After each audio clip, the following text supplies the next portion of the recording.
माँ आदिशक्ति वेद माता और परम पूज्य गुरुदेव के श्री चरणों में दंडवत प्रणाम करते हुए आइए प्रिय सज्जनों, आज हम एक ऐसे प्रसंग को सुनेंगे जिसमें आपको ये वाकई लगेगा कि भगवान सबको बचाते हैं, सबकी सहायता करते हैं।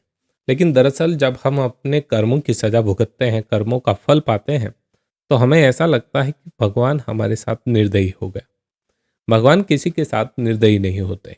भगवान सभी के अच्छे की कामना करते हैं। आइए प्रसंग की शुरुआत करते हैं। पति के अल्पायु में ही चल बसने से उसने अपना जीवन जप तप और व्रत में लगा दिया, ध्यान करने लगे। वह तपोमयी बनकर अपना वैधव्य संयम से व्यतीत करने लगी। सत्कर्मों में लीन होकर सदा परमात्मा का स्मरण करती रहती। इसी कर्मठता के कारण उसका नाम कर्मठी बाई पड़ गया। ये नाम इतना प्रचलित और प्रसिद्ध हुआ कि सभी लोग उसका मूल नाम ही भूल गए। राजस्थान के बागर गांव के निवासी विप्र पुरुषोत्तम दास की वह इकलौती पुत्री थी। पिता ने उत्साह के साथ अपनी पुत्री का विवाह किया। विवाह होने पर वह ससुराल गई। उस समय उसके हृदय में अनेक आशाएं थी और पति सेवा की अनोखी लगन थी। लेकिन विधाता का विधान कुछ भिन्न था। क्रूर काल के प्रहार से कर्मठी बाई के पति का शीघ्र ही देहांत हो गया। परिवार में हाहाकार मच गया। उस पर तो मानो यह वज्रपात ही था। इस घटना से वह इतना विक्षिप्त हो गई कि वह अपना मार्ग ही निश्चित नहीं कर पा रही थी। उसको सुदीर्घ वैधव्य जीवन व्यतीत करना था। उसका अपार सौंदर्य आज उसका शत्रु बन गया। ऐसे में उसने आध्यात्मिक ग्रंथों और आध्यात्मिक साधनाओं का आश्रय लिया। जीवन को तपों में बनाकर कठोर तपस्या आरंभ कर दी। शुरुआत में तो उसने ससुराल में ही साधना प्रारंभ करी, लेकिन ससुराल में सभी स्वजनों के काल कवलित हो जाने की वजह से उसने पीहर में पिता का आश्रय लिया और दुर्भाग्यवश यहां भी एक एक करके सब चल बसे। भगवान की ऐसी लीला का भेद कर्मठी बाई नहीं समझ पाई। अंत में संत हरिदास ने उसे समझाया कि भगवान श्री कृष्ण अनाथों के नाथ है और निराधारों के आधार है, तो उन पर विश्वास रखकर उनकी भक्ति कर, सब ठीक होगा, सब बढ़िया होगा। संत हरिदास के वचनों से कर्मठी बाई का साहस बंधा। वह तप संयम और व्रत में लीन रहकर निर्मल जीवन व्यतीत करने लगी। उनके सौंदर्य के साथ तप का तेज मिश्रित हो जाने से भक्तिमती कर्मठी बाई का जीवन अत्यंत प्रभावशाली बन गया। संत हरिदास के स्वर्गवासी बनने के बाद वह श्रीवन में जाकर निवास करने लगी। महाप्रभु हित हरिवंश जी की शिष्या बन गई। उन्होंने यहाँ एक कुटिया में भगवान श्री कृष्ण की सुमनोहर मूर्ति स्थापित की। नित्य निरंतर उनकी भक्ति में मगन रहने लगी। वहां नित्य श्रीमद् भागवत का पाठ करती और सत्संग करती। कर्मठी बाई के लिए उनका रूप लावण्य शत्रु बन गया। अनेकों लोगों के द्वारा सताया जाने लगा। उस समय दिल्ली में शहंशाह अकबर का शासन था। उनके आदेश से मथुरा में हसन बेग की एक उच्च अधिकारी के रूप में नियुक्ति हुई। एक बार जब वह श्रीवन आया तब उसने स्नान करती हुई नव युवती कर्मठी बाई को देख लिया। उसके रूप लावण्य को देखते ही वह अपनी सुध बुध भुला बैठा। उसका मन हाथ में नहीं रहा। उसने गुप्तचरों से पता लगवाया तो उसे ज्ञात हुआ कि वह एक बाल विधवा ब्राह्मणी है। उसके ससुराल और पीहर में कोई नहीं होने से वह श्रीवन में रहती है। ये सुनकर वह अत्यंत प्रसन्न हो गया। उसे अपने चंगुल में फंसाने के लिए प्रयत्न करने लगा। हसन बेग ने इस कार्य के लिए दो दुष्ट स्त्रियों को प्रलोभन देकर अपने वश में किया। धन के लोभ में वे आकर इस कार्य में जुट गई। ये निकेन प्रकारेण कर्मठी बाई को फंसाने के लिए उसके साथ मिलने जुलने लगी। उन दुष्ट स्त्रियों ने कर्मठी बाई को अपने जाल में फंसाने के लिए साध्वी महिलाओं का वेश धारण किया।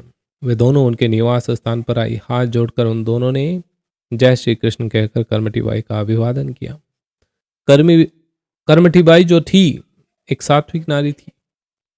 उन्होंने इन दोनों को साध्वी जानकर आसन दिया। पूछा, आप दोनों कहां से आ रही हैं? तो बोली, बहन हम दोनों बहिनें हैं। उनमें से एक अपने स्वर को अत्यधिक मधुर बनाकर कहने लगी, हम वैसे तो उज्जैन की निवासी हैं, पर आत्म शांति के लिए वृंदावन में निवास कर रही हैं। भगवान श्री कृष्ण के गुणगान में ही हमें अपना जीवन व्यतीत करना है। कुटिया में बेटी बेटी थक जाने के कारण वृंदावन में निवास करने वाले संतों के साथ सत्संग करती हैं। प्रातः आपका नाम सुनकर आपके दर्शनार्थ उपस्थित हुई है। कर्मठी बाई ने गदगद होकर कहा, आप दोनों से मिलकर मन में प्रसन्नता हुई।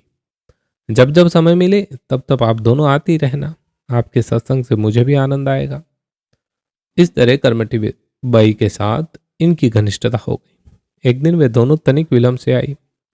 कर्मठी बाई ने विलंब से आने का कारण पूछा तो वे बोली, आज प्रातः एक संत आ गए, उनका आतिथ्य करने में समय लग गया। संत सचमुच ही दर्शन करने योग्य है, तब तो मैं भी उनके दर्शन करना चाहूंगी। उसने बड़ी ही सहजता के साथ कहा, अवश्य। इस समय तो वे आराम कर रहे होंगे। आप दोपहर के पश्चात 3 बजे आना। 3 बजे से 5 बजे तक महात्मा जी से सत्संग करेंगे, अत्यंत आनंद होगा। अच्छा, तो मैं ठीक 3 बजे आपकी कुटिया पर पहुंच जाऊंगी, ऐसा कर्मठी बाई ने कहा। वे दोनों कुटिल स्त्रियां अपना पासा सीधा पड़ने के कारण प्रसन्न होती हुई हसन बेग के पास पहुंची। उसे सारा वृत्तांत बता दिया। आज 3 बजे कर्मठी बाई हमारी कुटिया पर आएगी। आप सभी चलकर हमारी कुटिया में छिप जाएं। जब वह आएगी तब उसे भीतर बिठाकर हम दोनों बाहर निकलकर बाहर से कुटिया का द्वार बंद कर देंगे। योजना सुनकर हसन बेग भाग भाग हो गया। शीघ्र आकर कुटिल स्त्रियों की कुटिया में छिप गया। समय होने पर कर्मठी बाई वहां आई। उन्होंने पूछा, बहन संत कहाँ है? तनिक बैठो बहन। उनमें से एक ने धूर्ततापूर्वक कहा, महात्मा जी अभी आ रहे हैं। मेरी बहन उन्हें बुलाने गई है, आप इस आसन पर बैठो, मैं देख आती हूं कि वे अभी तक क्यों नहीं आई। कर्मठी बाई आसन पर बैठ गई। महात्मा जी को बुला लाने के बहाने वह धूर्त स्त्री बाहर गई और बाहर जाकर उसने द्वार बंद कर दिया। कर्मठी बाई अभी इस सारे षड्यंत्र से पूर्णतया अनभिज्ञ थी। द्वार बंद होने के पश्चात नरपिशाच उनकी ओर बढ़ा। फिर तो वह सारी बातें समझ गई कि यह तो उसे फंसाने के लिए रचा गया एक षड्यंत्र है। भागने के लिए उन्होंने चारों ओर दृष्टि डाली तो द्वार बंद था, बाहर निकलने का कोई मार्ग नहीं था। कर्मठी बाई घबराकर भगवान से प्रार्थना कर लगी, हे अंतर्यामी, दीन दुखियों के रक्षक प्रभु, आज मेरी लज्जा आपके हाथ है, मुझ असहाय अबला की रक्षा करो भगवान। हसन बेग कामांड बनकर उनके निकट आकर खड़ा हो गया। वह उनकी ओर एक बार भी झपटता हुआ बोला, मैं तुझे बेगम बनाकर सुख से रखूंगा, तुम मुझसे दूर मत जा। कर्मठी बाई ने उस नराधम को कहा, तुम मुझसे दूर रहे, जब तक मेरी देह में प्राण है तब तक तो मेरा स्पर्श तक नहीं कर सकेगा। मैं तपस्विनी हूं, तू मेरे शाप से जलकर भस्म हो जाएगा। हसन बेग यह सुनकर ठठाकर हंसा, पैशाचिक क्रूरता के साथ कहने लगा, तुझे यहां बचाने वाला कोई नहीं है, तुम क्यों अपना यौवन तपाकर नष्ट करने को तुली है। कर्मठी बाई बोली, नराधम तू मुझे छोड़ दे, यदि तूने आगे बढ़ने का प्रयास किया तो मैं शेरनी की तरह तुझ पर टूट पड़ूंगी। कर्मठी बाई का विकराल रूप देखकर हसन बेग तनिक चौंका, पर कामांधता से विवश उसने उसे पकड़ने के लिए अपने हाथ बढ़ाए कि इतने में ही उसे कर्मठी बाई के बदले सचमुच में एक सिंह दिखाई दिया। सिंह की भयानक दहाड़ सुनकर उसकी काम वासना काफुर हो गई। वह कांपने लगा। सिंह से बचने के लिए उसने भागने का प्रयास किया। द्वार तो बंद थे। भयभीत बना वह चिल्लाता रहा, खोलो द्वार खोलो, पर कौन सुनता। वह दोनों धूर्त महिलाएं तो द्वार बंद करके दूर चली गई थी। द्वार नहीं खुलने के कारण हसन बेग ने पीछे मुड़कर देखा तो एक भयानक सिंह उसकी ओर झपटने के लिए तत्पर खड़ा था।